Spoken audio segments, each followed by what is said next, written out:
Well, anyway, I can do some of this in a recap. But Jimmy Carter wrote a book, Peace, Not Apartheid.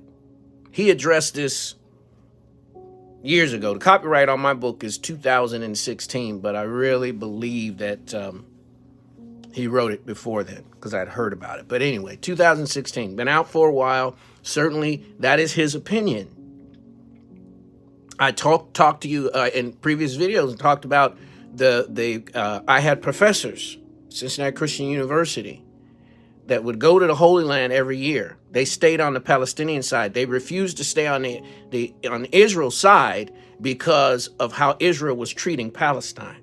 And they didn't want to give them any money, any support. Now, these guys are more conservative. They created conservatism as far as I'm concerned.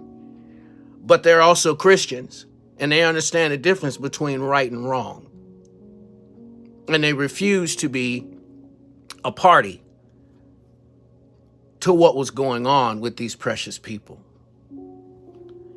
Benjamin Netanyahu ran his campaign. He said he does not want a two-state solution.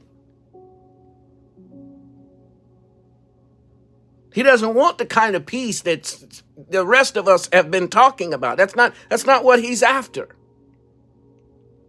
Now let me show you what I've showed you before.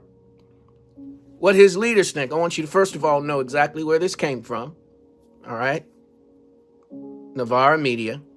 And here are these are snapshots I took from an actual interview because I told you they try to control the media. So they send out surrogates to CNN and MSNBC. They send out to surrogates in Europe and here to try to sell, and it's blatantly obvious, but try to sell that what Israel is doing is justified. Sure, what happened on October 7th was wrong. Any murder is wrong. But where did that come from? Why did they do that? Because of thinking like this. We all have one common goal: erasing the Gaza Strip from the face of the earth. That's a leader. And the cockamamie answer that this surrogate gave was just really?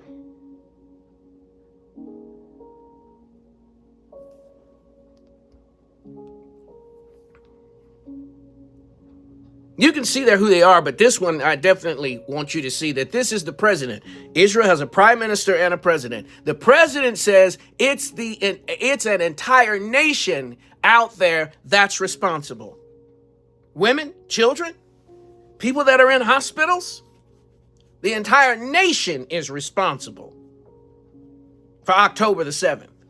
So therefore, they all deserve to die. Now, I saw a number, and I've seen a couple, that we are up to 28,000 men, women, and children that have been killed. The part of that bothers me is that Hamas only has 30,000 members, 30,000 soldiers. What are you doing? It's genocide. It's genocide.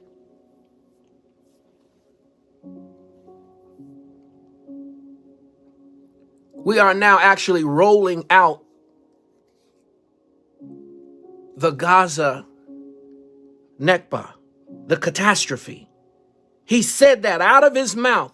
What we did to them, 1947, 1948, and I mean, we're talking about people being slaughtered and buried. We're talking about executions. We're talking about not just them being displaced. We're talking about murders and atrocities and rapes and all of that kind of stuff on a scale that doesn't even compare to October 7th. And this cat is saying we're rolling, and they are. That's the thing, and they are. They are doing it again. With all of the modern media that we have, with all of that in place, they are doing it again.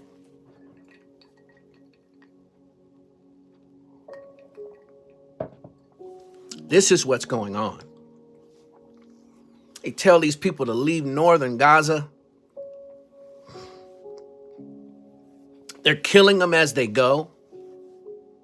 Refugee camps.